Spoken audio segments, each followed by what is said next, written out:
টেস্টে বাজে হারের পর ভক্ত সমর্থক থেকে সংশ্লিষ্ট সবাই হয়তো আশা করেছিলেন ওয়ানডেতে ঘুরে দাঁড়াবে বাংলাদেশ।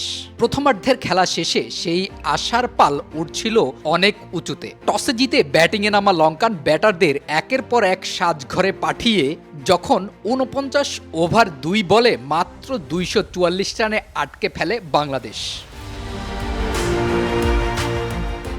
বোলিংয়ে নেমে শুরুতেই তানজিম সাকিবের বলে ধাক্কা খায় লঙ্কান ওপেনার। এরপর অধিনায়ক চারিথ আসালাঙ্কার ১০৬ রানের ইনিংসে ভর করেই ২৫০-এর কাছাকাছি পৌঁছায় লঙ্কান সিংহরা। এক ক্যাপ্টেন ছাড়া বাকি সবাই আসা যাওয়ায় ছিলেন। শুধু তাসকিন আহমেদের বলেই উইকেট হারায় ৪ ব্যাটার। ১০ ওভারে ২ মেডেন, ৪৭ রানে ৪ উইকেট।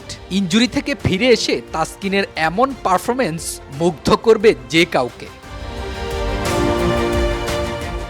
২৪৫ রানের টার্গেটে যখন বাংলাদেশের ইনিংস শুরু করেন তানজিদ তামিম আর অভিষিক্ত পারভেজ হোসেন ইমন, তার আগেই ধরে নেওয়া হয়েছিল এই ম্যাচে জিততে যাচ্ছে বাংলাদেশ। তবে দুজনের ব্যাটিং দেখে সে আশা আরও জোরালো হয়েছে। যদিও পারভেজ হোসেন ইমন ১৬ বলে মাত্র ১৩ রানে বিদায় নেন। তবে ক্রিজে শান্ত আসতেই তানজিদের ব্যাট চড়াও হয় লঙ্কান বোলারদের উপর।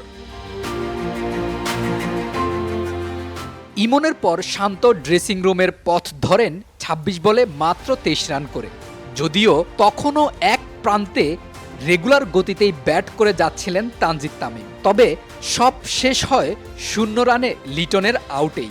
বাংলাদেশি দর্শকদের কথা মাথায় নিয়ে যদি বলি যে এখনও শেষ হয়নি, কারণ ব্যাট হাতে এসেছেন তাওহিদ হৃদয় যে কিছুটা নির্ভরতার প্রমাণ আগেই দিয়েছেন তা কিভাবে ভোলা যায়। তাই সেই আশা ছিল বলতেই হয়। তবে হৃদয়ও লিটনের সমান ৪ বল খেলে মাত্র ১ রান করে ফিরে যাবেন এমন কথা কেউ কি কল্পনাও করেছিলেন?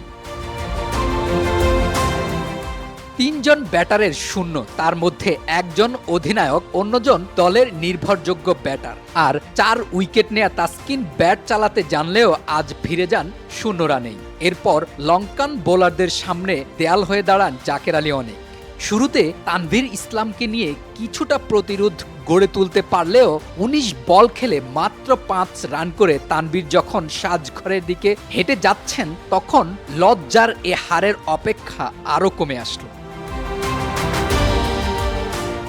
০ রানে অধিনায়কের বিদায়ের পর জাকের আলী অনেক লঙ্কান দর্শকদের জয় উল্লাসের অপেক্ষাই শুধু বাড়িয়েছেন। ব্যাটিংয়ে ৬৪ বলে ৫১ রান করে।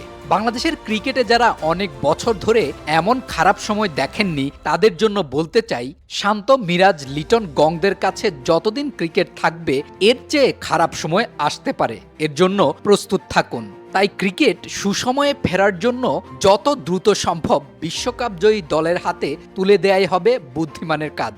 কারণ পঞ্চপাণ্ডব পরবর্তী সময়ে ক্রিকেটে নেতৃত্ব দিতে পারে এমন কেউ তৈরি হয়নি।